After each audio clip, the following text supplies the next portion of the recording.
Hey, all right, we're trying to get all those settings set right. The thumbnail right, get the camera, the iPhone sitting in the right spot on the tripod so you can see my tent and my fire. But what you can't see is that new kayak right there that I'm going to tell you all about here in a little bit. We'll wait till people jump on here. All right, I'm just trying to finish up my fried green tomatoes. First ones of 2025. I picked them from my own greenhouse before I came out to the river tonight. Go blue, go Bucks! You can't say go blue when I'm down here on the Mad River in Ohio.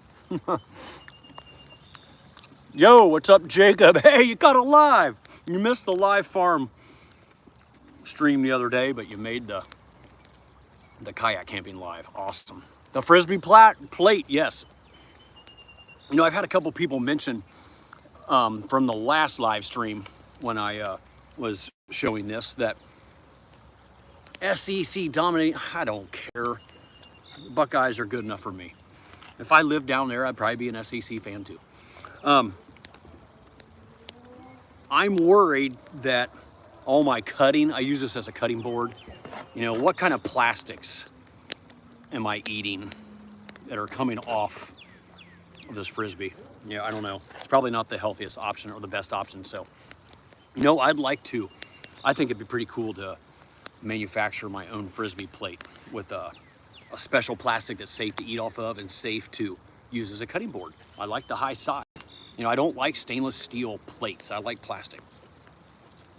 So, let me tell you about my fried green tomatoes. We finally have some almost full-size ones in our greenhouses.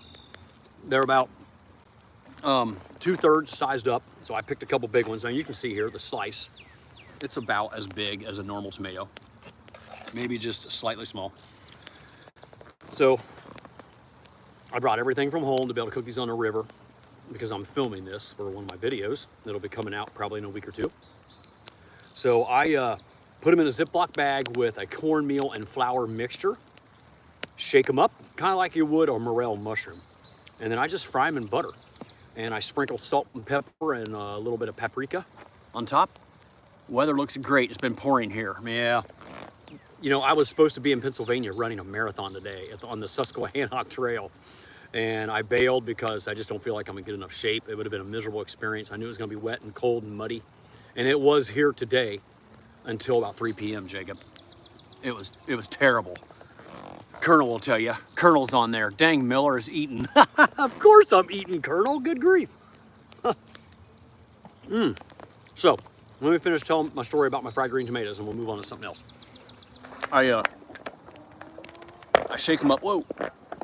I shake them up in a Ziploc bag with cornmeal, flour, and usually I have the salt and paprika or whatever in the bag. This time I just sprinkled them on, fried them in butter, flip them a couple times, and then right when they're almost done, I put a little brown sugar on. And sometimes I'll even flip them with the brown sugar on it, and it kind of caramelizes it and melts it. Mike Smith says, Colonel, what the? Why isn't Colonel out here? That's probably what he's talking about. Northern Michigan twang. That Frisbee plate, yep. And then when they're done, I put them on the plate, and then I put goat cheese. I sprinkle goat cheese on them. And this is all personal preference. I love goat cheese. And I love the little bit of brown sugar on there. And then I love horseradish sauce. So, yep, this was my appetizer. I wanted to finish eating everything, this and my main course, which I haven't even started yet, but I said I was gonna go live between 7 and 8, so here I am. So you get to see me finishing up my fried green tomatoes, and I'll show you what I'm gonna cook here in a second for my main course. It's something new. I've never cooked it before on the river. It's not a T-bone or a ribeye or a strip like it usually is in the past.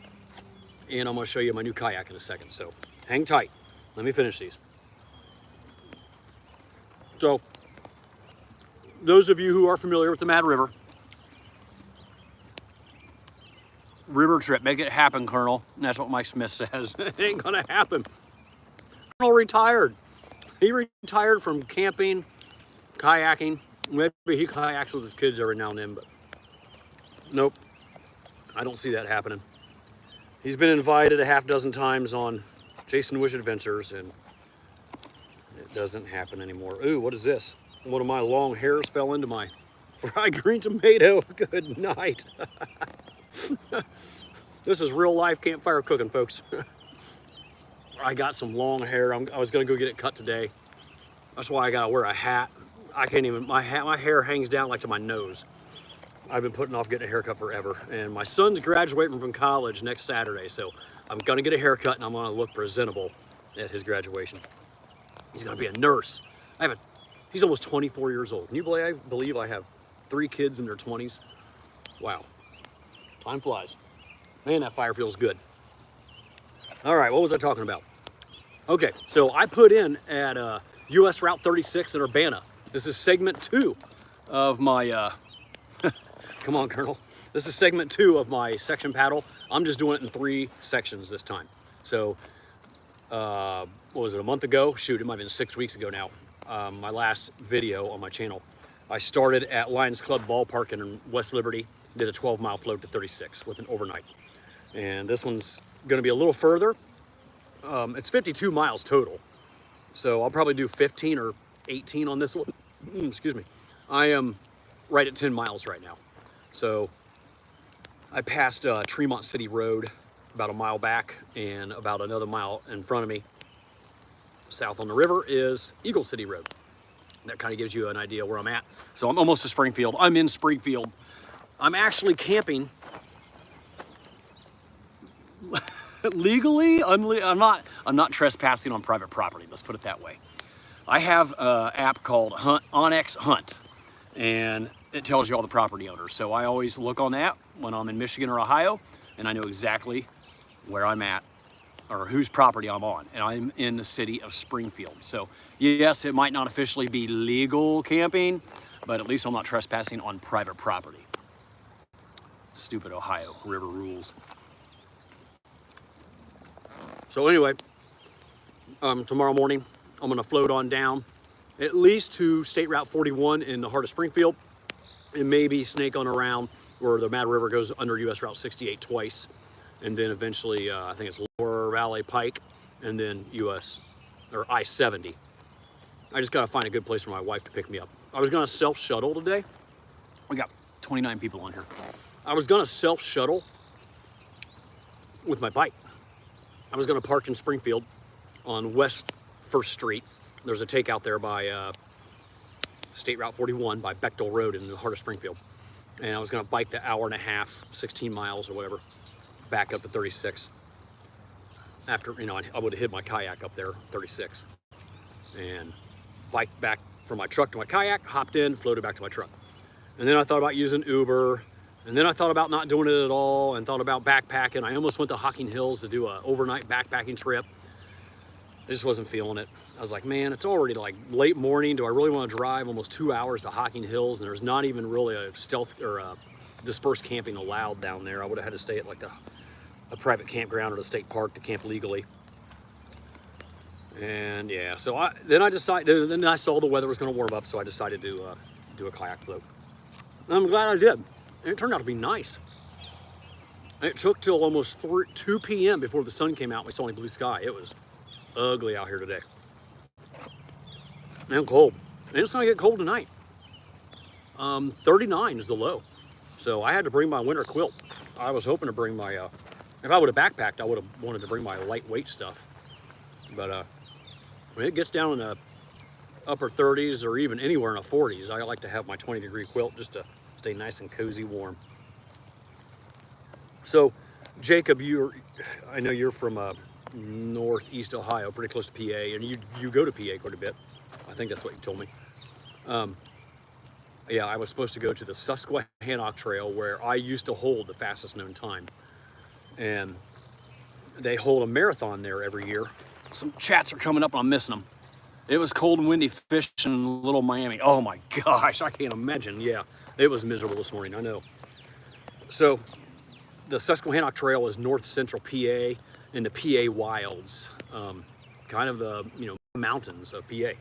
And it's an 84-mile trail, but they hold a marathon on a section of it called the Havens Marathon.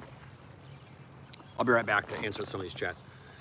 So yeah, 26 miles. It starts, if you're familiar with that trail, by the way, it's Denton Hill, which is the northern terminus, and it goes down to Oldie Bowl State Park. So it's 26-mile marathon. Just water stations, no aid stations with food or anything. So it was just gonna be like an unsupported run. I was gonna try to do it in 6 hours. It would have been from this morning, 8 o'clock till 2 p.m. I bet it was miserable. I bet it was a sloppy mess, probably rain off and on. And I think it was like upper 30s, yeah. It wouldn't have been very fun. So I'm glad I stayed home. And the guy that's hosting it and puts it on, it's not like I didn't go because I'm not in shape or because I didn't feel like running. It's because I just didn't feel comfortable going 350 miles away from home with everything I have going on the farm. I have 5 greenhouses up and running, and when it's cold like this, you know, the heaters are running. I got to watch the irrigation. And then when the sun comes out, even though it's cold, they can burn up and die in a heartbeat. So, you know, you got to rely on the exhaust fans and louvers and thermostats to cool everything. So there's just a lot of moving parts going on. And I just didn't want to be 6 or 7 hours from home and something go wrong and then me not be able to come back and fix it. You know, back in the day, my brother Joel would be around to help watch things, but, you know, he's got too many irons in the fire as it is with planting and young kids and just everything. He's got so much going on. So my wife knows how to do some of the stuff, and, you know, I can count on her to water the transplants, you know, that we're going to be putting in our fields in about 2 weeks. But I just don't have, I have a lot of new employees that don't know how to run everything or fix everything if something went wrong while I was gone. So long story short, man, I know I just blabbered on for like 5 minutes about that. I didn't want to be gone that long. I wanted to make it a 2-nighter, and I just didn't feel comfortable. So 20 miles from home, overnighter, no big deal. And that's why I'm doing this. All right, let's catch up. Now that I'm done with my fried green tomatoes, just catch up on the chat, and then I'll take you around and show you what's for dinner and my new kayak. How am I gonna do this? There we go. Where are they at? Can all vegetable plants take the cold? Oh man, that's a loaded question. Brassicas, broccoli, cabbage, cauliflower, and greens like lettuce, kale, Brussels sprouts, you know, all that stuff can take a light frost. But your warm season crops like peppers, tomatoes, eggplant, melons, I would not put those in until you can see a 10-day forecast. Boring? Oh, come on, what do you want to talk about? What would make it not boring? So, you must not want to talk about the farm, that's fine. Yeah, I wouldn't put very many vegetable crops out here in Ohio yet, that's for sure, maybe if you're in Southern Ohio. Kayak the Okmulgee in Georgia, yeah, I've seen that river before. Yes, and I'm going to go to, my wife and I are going to stop at the Whistle Stop Cafe, is that what it's called? So next winter, we're going to be RV camping in Florida for a month. And on the way down, we're going to stop at the Whistle Stop and get, I think it's what's called, the Whistle Stop Cafe that was in the movie Fried Green Tomatoes. And get some fried green tomatoes. Greetings from Michigan. What do we miss back here? Go catch a fish. It's getting ready to get dark. I have food to cook. I'm not gonna go fishing right now. When is your next video on the main channel? Are you talking about this channel? The Jason Wish channel? It'll be this. Part of the reason I'm doing this is to have content. So I'm releasing 3 videos a week. So basically every other day on the farm channel, the Wishwell Farms channel. Basically a vegetable blog, and some of them are kind of educational tips and tricks about growing vegetables and greenhouse tomatoes. Dude, I'd love to go on the Amish hillbilly, a kayak and backpacking trip. Yeah, you're only a few miles away. Oh, Plain City. You know what? Reach out to me, because I thought about going to the Big Darby. I've already done the 3 Mile Creek and part of Big Darby. You know, 3 Mile Creek flows into Big Darby. There, you know, starts up in Milford Center or even beyond. That covered bridge. I can't remember the name of the covered bridge. But I want to take the Big Darby all the way down to the Scioto for a 2-nighter. From Plain City to the Scioto. Yeah. All right, what else is up here? the St. Joseph River in South Bend, Indiana. Man, there's so many awesome rivers out there. I still have the Whitewater River on my list. I was supposed to do it this spring, but with the lack of good, highly trained employees to take my spot, I was not able to do that. If only you had a gun. I don't know what that's about. All right, I think I'm caught up on everything. Cadillac, Michigan. Oh, yeah. You have a kayak like mine, the 10.5 Sound. Nick Cole. Well, where are you at, Nick? You got any river suggestions? So I almost brought my Perception Hook 10.5, which is the same as the Sound. It's just the fishing version. But I wanted to bring out my new kayak today, and I'm going to show you guys right now. The Platte Trip. Excuse me, man, alive. Those fried green tomatoes. The Platte River and the Pigeon River or, I'm not sure which one yet, or if it's going to be both, will be this September. Mid-September, third week of September is when I go up to do my Michigan trips. Yeah.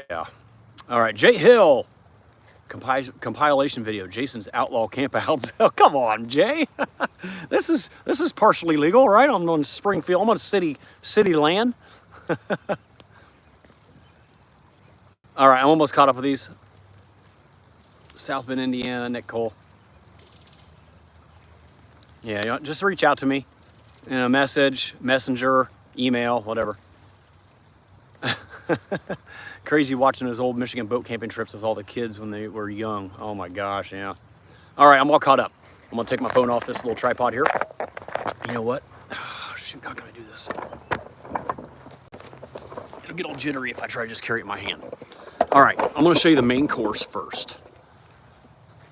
Stuff keeps coming up. South Bend, Indiana. The Kankakee River is the best river. Huh, interesting. I will look that up. How do you say that? The Kankakee? The Kankakee? Khaki? Huh. All right, so tonight it's scallops. I bought a bunch of butter, salt and pepper, and I am going to have scallops over the fire. Oh man, it sounds so good.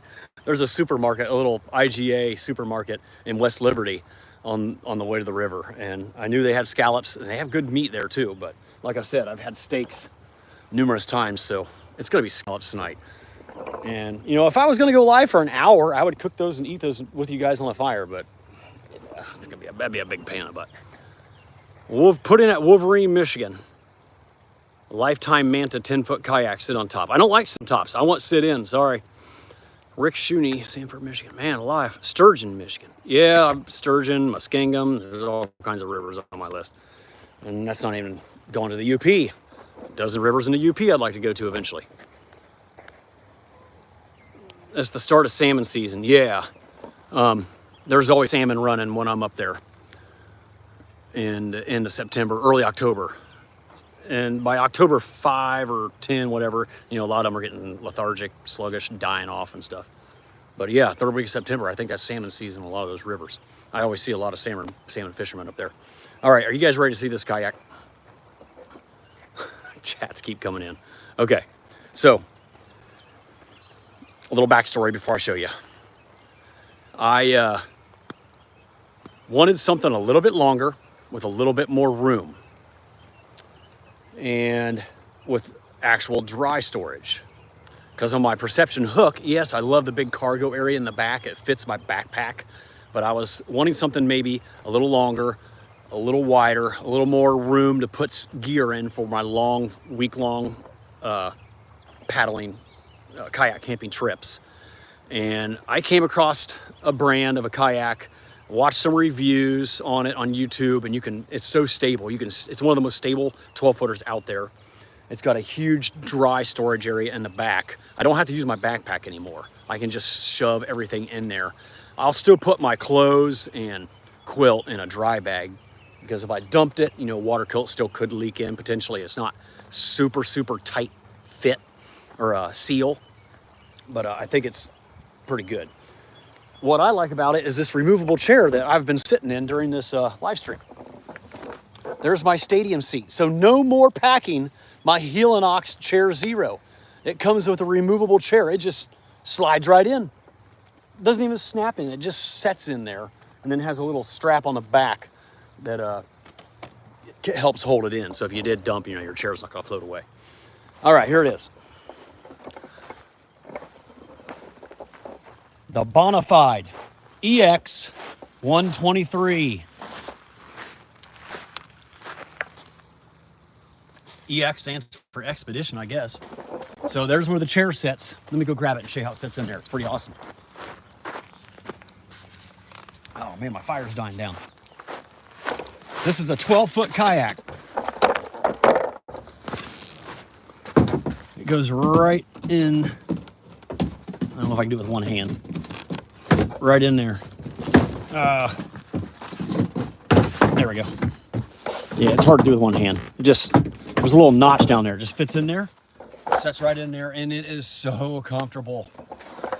I thought my perception was comfortable, but this takes the cake. There's no comparison. So comfortable. Check out this dry storage area. So it's got these latches here. So it seals, it latches it down tight. And you can put more stuff there. This up here, I wish this was a little dry storage area, but it's not. It's just a place to strap things underneath this little bungee cord flap thing. And you can remove that if you want.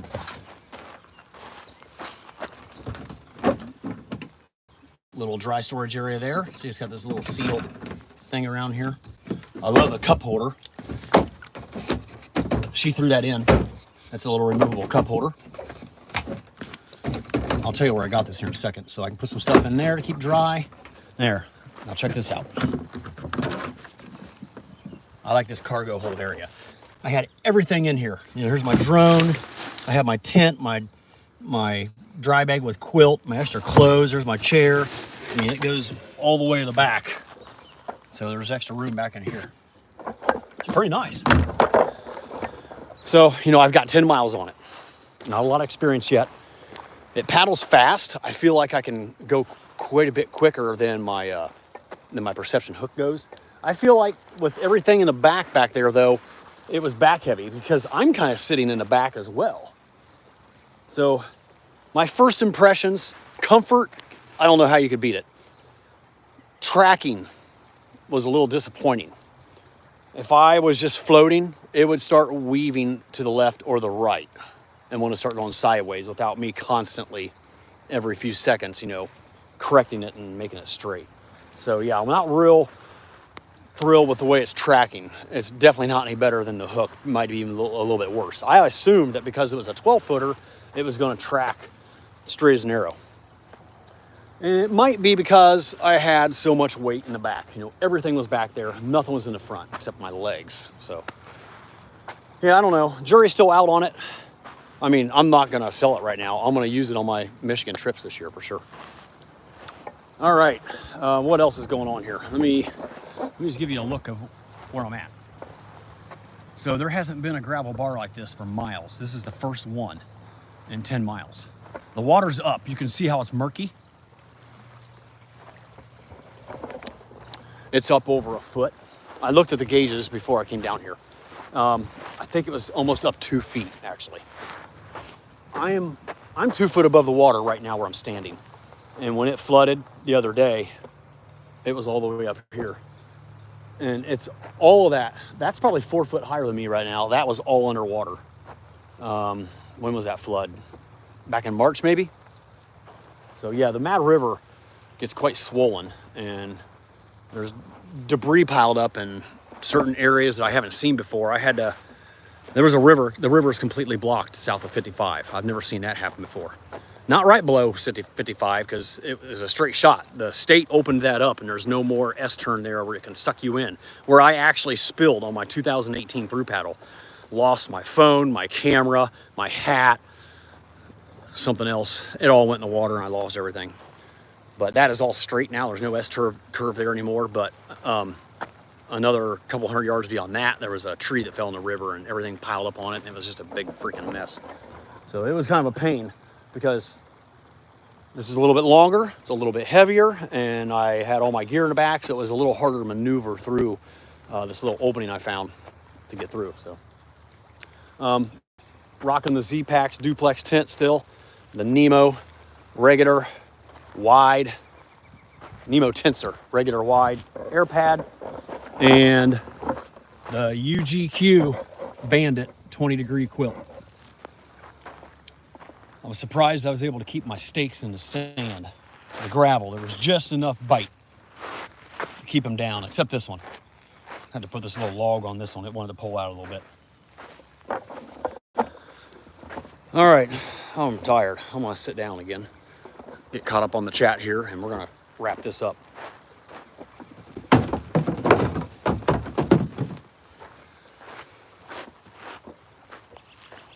I'm gonna have to stoke that fire again so I can cook my scallops. Oh. All right, let's see what we got here.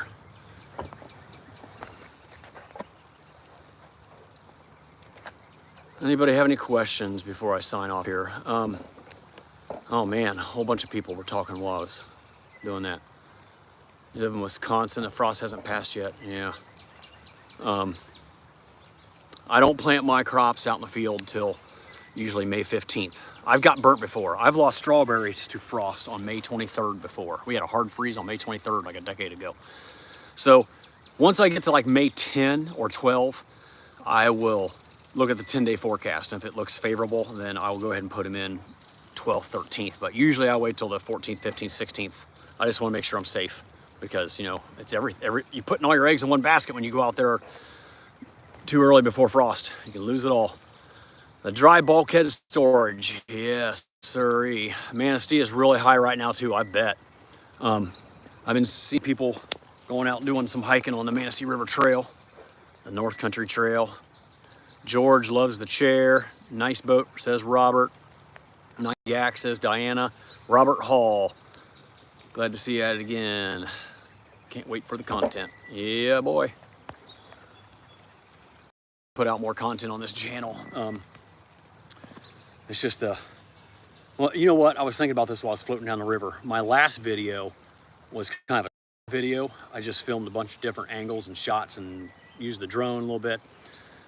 And part of the reason I did that is because, you know, I've been on the Mad River so many times. I just wanted to mix it up and do something a little different, be a little more creative with my paddle on a river that I've done numerous times. You know, it's gonna start getting old to people seeing the same river over and over. So yeah, I did want to do it differently. And the other reason is because I talk nonstop every day, all day long on the farm vlogs. So it was nice to just do something where I didn't have to think and talk. You know, these live streams, a lot of talking too. My goodness. I don't know how you can do. I had someone complain on one of my farm live streams a couple weeks ago. They said, you talk too much. It's like, what are you supposed to do on a live stream? Am I supposed to just walk around and show you stuff? Not talk at all?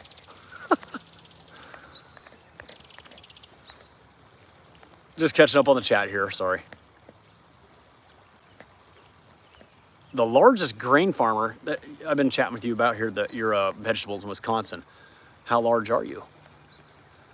Oh man, the big Manistee. When are you getting back to the big Manistee or the pine? Oh my gosh, those are amazing. I'll probably do both of them. I'd like to float around Tippy Dam Pond for a couple days. And you know what? I've never have taken the Manistee all the way out Lake Michigan. I took the little Manistee and the Pure Marquette all the way out to Lake Michigan, but I have not taken the big Manistee. That's a good one. You know, it's been on my list for 4 or 5 years to do the entire big Manistee River. 180 miles. 180, 200 miles, something like that.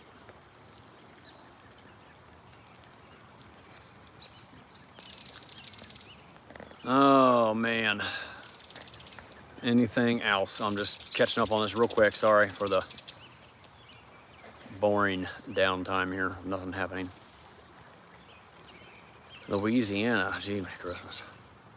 You know, if I could make a living backpacking and kayaking, I probably would. I'll be 80 years old before I can hit all these rivers. Too many rivers out there, too many trails to backpack. Oh my gosh, I got so many trails to backpack. Oh man. I'm dying to get back out on a backpacking trip. That's why I almost went out today to do one, but an overnighter just didn't sound fun. It's a lot of effort to do an overnight backpacking trip. A lot of driving, a lot of packing. It's just not worth the effort.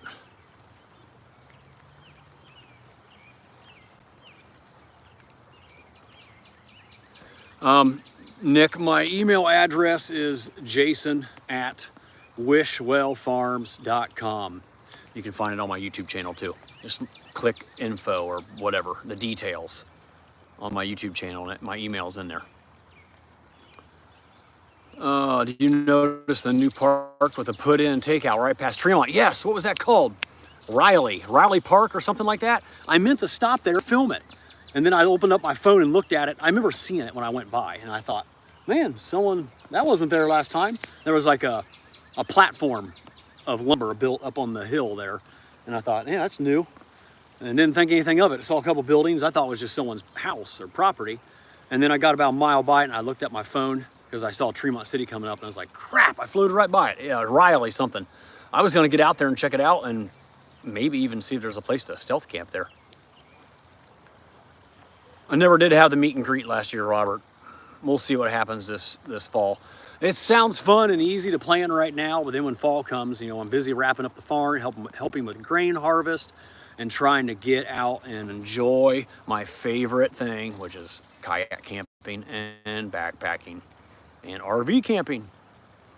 So when those things all start coming into play, it's just hard to make time to set a date for a kayak meetup. I haven't looked at it since summer, chilling in my hammock. David, you're chilling in your hammock on a trail life camp out. Awesome. I thought about bringing my hammock. On my last trip, I hammock camped. Oh, I don't know. There's just something. I think I sleep better in a tent. I'm a ground dweller. You know, for many years, I was a hammock hanger, and I still enjoy it. There's something fun about hanging it and being off the ground, but I ultimately sleep better in a tent, and I just like the simplicity. You can't beat that duplex for how simple it is. 2 poles, 6 stakes, boom. I mean, it just pops right up. I know everybody doesn't like trekking pole tents, but that is the only way I will go for a 3-season tent. If I was winter backpacking or, you know, in different areas, maybe the PCT, you know, I probably wouldn't be able to. Well, I don't know. I think a duplex would work out there. But yeah, in the wintertime, I probably wouldn't use it, but I don't winter backpack. Riley's River Play Reserve. There you go. There it is. Where are you at, David Ty? Chilling in your hammock on a trail life camp out. Robert Hall, you haven't seen anything from me since then. What are you talking about? My gosh, that was I started posting about that a year ago. And I released my most watched videos on my channel have all been released and come out since last September. The meetup was supposed to be in September, but it didn't happen. But yeah, I did the 350-mile Pinhoti Trail. I did a 140-mile section of the Florida Trail.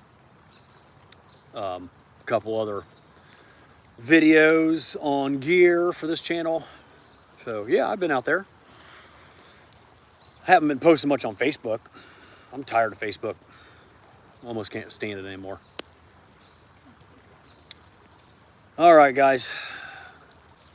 I need to stoke this fire. There's still 40 of you on there. Here, hang on. You just sit tight. I want to get up and stoke this fire.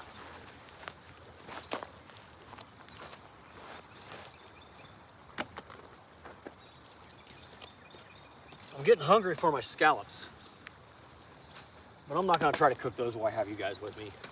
I mean, if everybody got on there and said, yes, please cook your scallops, we'll stay on here for an hour.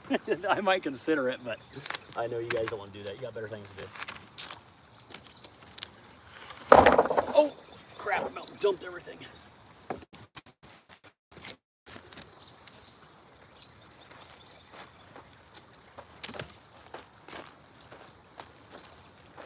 There we go.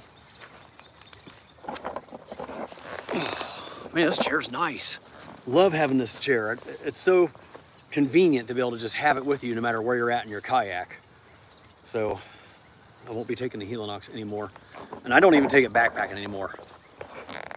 I mean, if it's a luxury backpacking trip, not luxury, I mean, it's a luxury item for backpacking. What's the word I'm thinking of? Like a car camping trip or just a chill, laid back overnighter. But I'm not crushing miles, you know, I would take the Helinox, but for most of my backpacking trips, I'm all about going super, super light. All right, a bunch of chats just came in here. What's everybody saying here? Davey Mack. You've been watching the Farm Channel too, haven't you? Davey Mack, were you the one that was telling me all about the Bigfoot stories on the last live stream? Ed Cole. Thank you, Nick Cole and Ed Cole, for watching our videos, my videos. Appreciate it. Plenty of coals there to keep that fire going. Oh, yeah. Hey, Ed. George. You were just going to say, push that log in. Yeah. I would have been thinking the same thing if I was in your shoes watching someone and seeing a fire fizzling out with logs that just need rolled in the fire. Yeah, I didn't bring any kind of saw or axe or anything, so... You know, a lot of this driftwood's big, long pieces that you can't break. You know how driftwood is. It's so like, tough and chewy, so you just keep pushing it in, keep feeding it. You and Captain? Since you and Captain? Oh, you Colonel, you mean? Colonel's called a captain now. The General. He's not the General either. Come to the Big Manistee. Yeah, I've been on the Big Manistee 3 times, but I will be back. It's just not going to be this year. Go and enjoy your scallops. I will. Yes, Bigfoot from Davey Mack. All right, guys. This has been fun. Thanks for hanging out with me around the fire. The sun has set, and it is quickly getting dark. I debated on whether to go live before I cooked anything, before I flew the drone. And I thought, man, I better get this fire going good. I better get some food done because I know it's gonna get dark on me. You'll hang out all night? The Amish Hillbilly. I like that channel name. Later, Robert.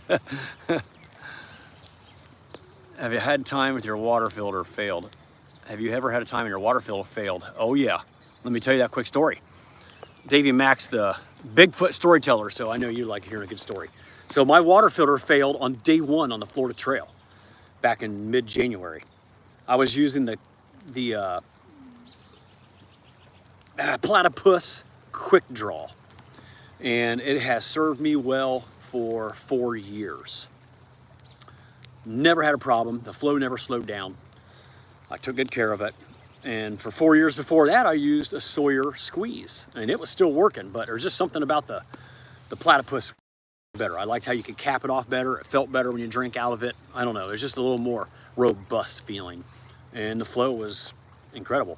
But it seized up on me, and it was a trickle. I mean, I would squeeze with all my might, and the smallest trickle would come out, like 5 minutes for a gulp. So I knew something had to be done because I was just starting a 140-mile trail in the heat of Florida. And luckily a trail angel brought me a brand new Sawyer squeeze. She drove an hour to deliver it, and she wouldn't take any money for it.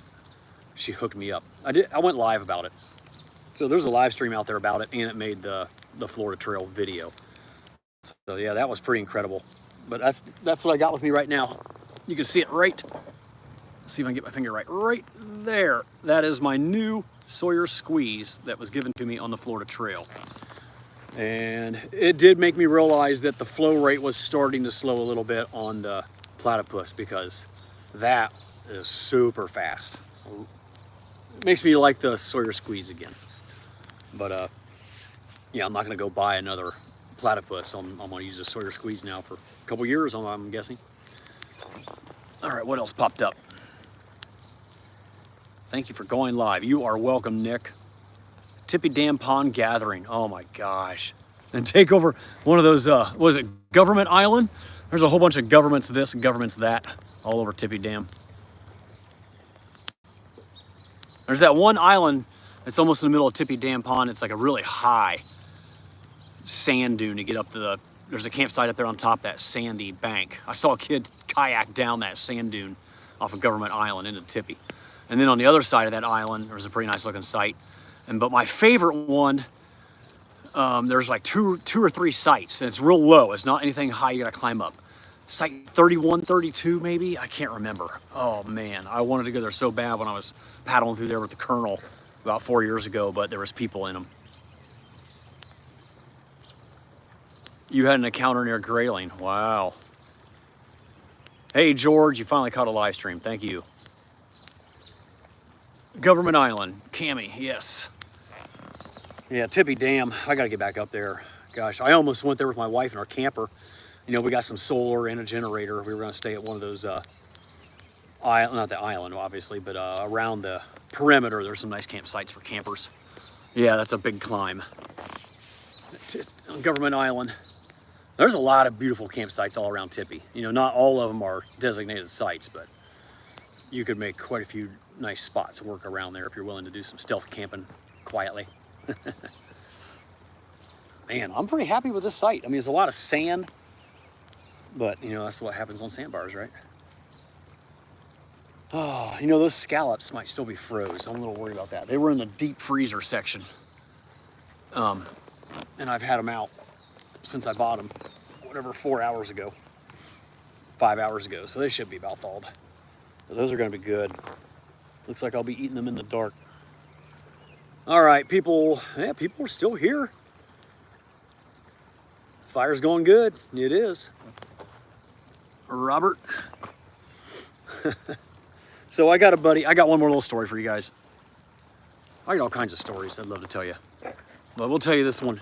I've been mushroom hunting, morel mushroom hunting, which is, the season is in right now. They're popping all over Ohio right now. Just started like last week, and it's gonna go until maybe Mother's Day. Usually the week before Mother's Day, it's starting to wrap up and you get the great big yellow sponge. Right now it's a lot of grays and blacks and maybe a few yellows starting. But for 30 years, nearly 30 years, I went to Michigan, up to the Gaylord, Atlanta area.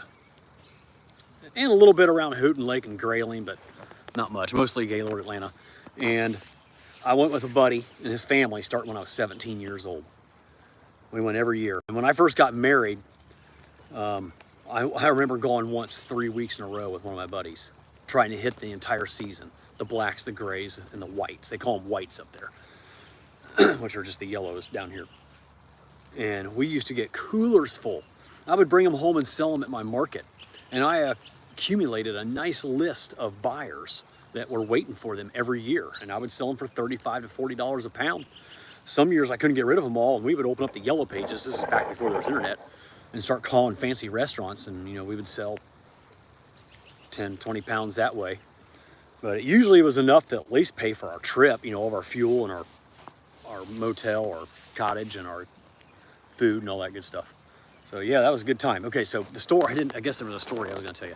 So my buddy, same age as me, we went to high school together. He was one of my best friends since 8th grade, all through high school and college. And he's been trying, we haven't gone for like a decade because all the ash trees have been killed by the emerald ash borer, and they have been logged, cut down and removed. So all the places that we knew of where to go are just desolate.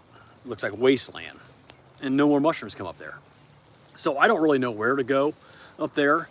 If I had an unending amount of time on my hands, I would go explore new areas. I'm sure I could find some good spots. But up there, they grow around ash trees. Down here, they're more often grow around dead elms, dying elms. So, and tulip poplars, things like that. So he called me up a couple weeks ago and is begging me to go on another mushroom hunting trip the week before Memorial Weekend. And I told him there's just no way. I used to be able to get away a lot easier because I didn't have as many greenhouses. My business was a little bit smaller back then. I had my brother Joel that was there at the farm every day checking things. And you know, my kids, I thought they were gonna kind of fill my shoes and learn everything, but they kind of all doing their separate thing now and aren't around to watch the greenhouses. And I don't want to put all that responsibility on my wife while I'm out having fun, if you know what I mean. So that is, I just can't do that, you know. There's too much at risk. It'd be irresponsible and foolish of me to go up there for 3 nights. And you know, most people want to go do these things, camping, kayaking, backpacking, mushrooming on the weekend. I can't miss a weekend because that's where I make all my money. We go to farmers markets. So starting Memorial Weekend, actually the week before, the 17th or whatever that is, the 3rd Saturday of May, and then the next Saturday is our huge kickoff of Memorial Weekend, the 24th. We'll be at all our farmers markets selling tomatoes and basil and maple syrup and relish, you know, all of our early stuff. while we're waiting for all of our other vegetable crops to come in. So yeah, I can't get away. Sometimes a Monday, Tuesday, or Wednesday I can do stuff, but it's just too risky. So that's the story. The story is that he really wants to go, I really want to go, but I can't go. So another year of no mushroom hunting to Michigan. Yeah, you lost all your best areas, George. We're not that far. I'll reach out to you, Nick. Walter, are you going live more often? I don't know. The last time I went live was on the last kayaking trip. A month ago? Something like that. On the same river, just upriver, 15 miles. Yeah, we used to get a lot of mushrooms. Northman's Keep. Huh. Cammy Outdoors, been watching you and been fun watching. Enjoy your night. Thank you. You enjoy your night too, Cammy. Appreciate it. Yep, I'm gonna sign off here in just a second, guys. How long we've been going? 46 minutes. Good night. I always think these are gonna be 15 or 20 minutes long when they go twice as long as I think they're gonna go. As far as how often I go live, yeah, not very often. Maybe once a month on this channel, and then probably the same thing on the farm channel. I usually just go live when there's something big. This is something big. You know, I'm not kayak camping every day, so when I do something like this, I want to go live, and in addition to making my videos, because I enjoy talking to you guys. I know I'm not talking to you guys in person, but it kind of feels like it, you know? I'm out here alone, and I like to talk, so why not go live and talk? The Mad, you're Thomas C, paddling the Mad in a couple weeks. Awesome. I should go live more, huh? I would if it made me money. Not that that's the only reason, but it doesn't make me money. My YouTube videos actually make me money. And, you know, if I didn't make money, I probably wouldn't do it, because there's a lot of expense involved, you know, buying kayaks, buying all this gear, all my camera gear, the time it's invested with driving, my fuel, all my planning, all my time editing. I enjoy it. It's a creative outlet, but at the same time, now that I am making some money from it, from the AdSense revenue, it makes it a little more worthwhile and makes me want to continue doing it more. So it's too bad the lives don't really make any money, you know, a couple bucks. It won't even pay for that container of scallops back there. But the YouTube videos, they'll make me some money, so that makes it worthwhile. And then the farm channel's really taken off.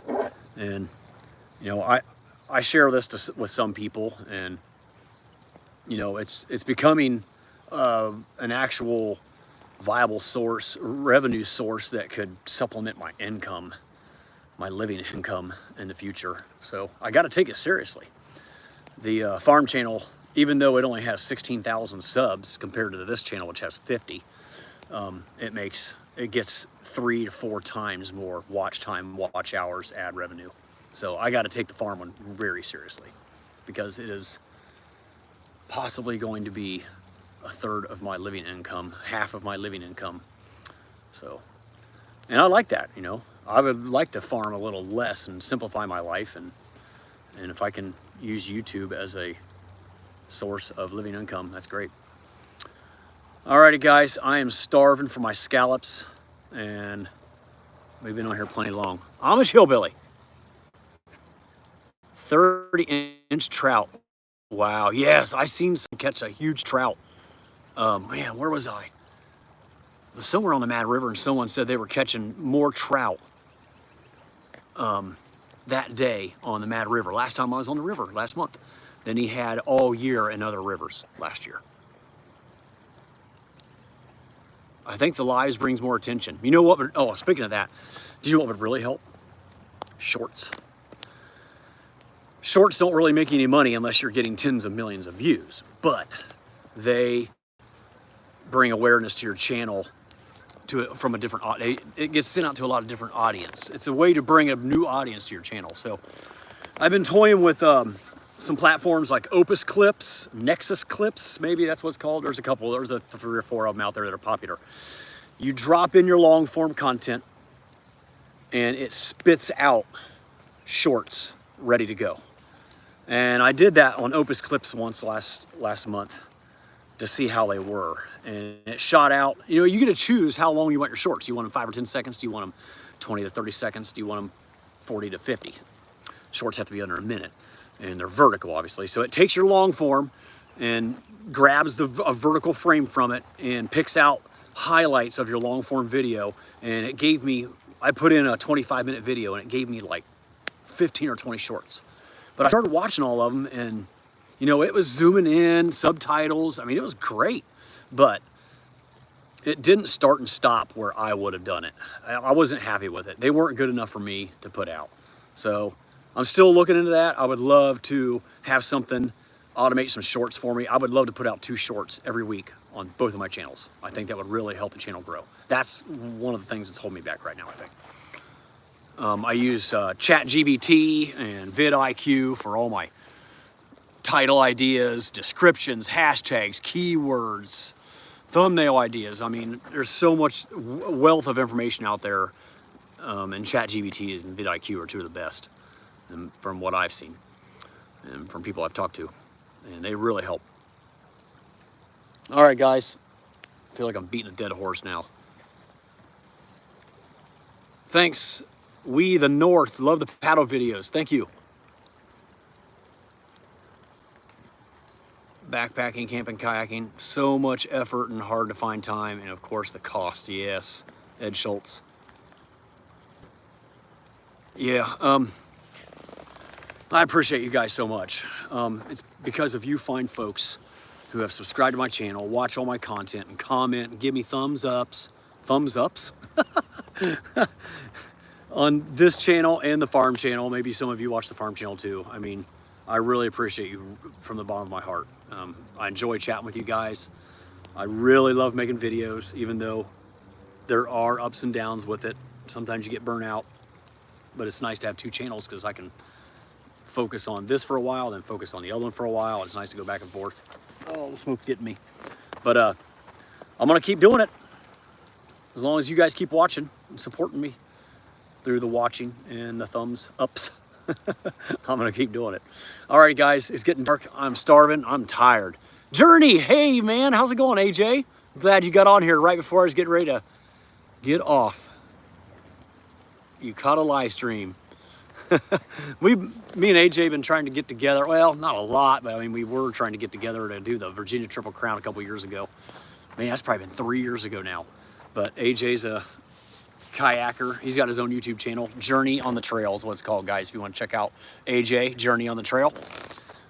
Does some backpacking and kayak camping as well. And one of these days we will get together and film one together and have a good time. Thanks, Robert. A Day of Ray. Cool name. Lancaster, Ohio. You're watching. Your 2 subs. Well, thank you. All right, before I get off here, guys, hold on. Too many shorts can cause people's subscription feeds to be cluttered. Yeah, I agree. I'm just thinking 1 or 2 a week in the in-between days. Fill the voids. That's how it goes. Sure flies by. Yes, it does, AJ. Go eat. I know, I will. But what was I just going to say? Oh, I got to plug the farm channel. I got to do this every time. I plug this channel when I'm doing my farm lives. If you are into vegetable growing, gardening, grain farming, homesteading, any of those things, and you want to see what we do on our farm, Wishwell Farms Produce, with 5 greenhouses, 8 farmers markets, 1,300 acre grain operation with maple syrup, relish, salsa, garlic, greenhouse tomatoes, sweet corn, peppers, eggplant, cantaloupe, watermelon, field tomatoes, zucchini, cucumber, squash, the whole 9 yards. Go check out Wishwell Farms Produce. All right, guys, thank you so much for tuning in. I really appreciate it. Have a great evening, and I will see you all again real soon, either on the river or on the farm. Good night.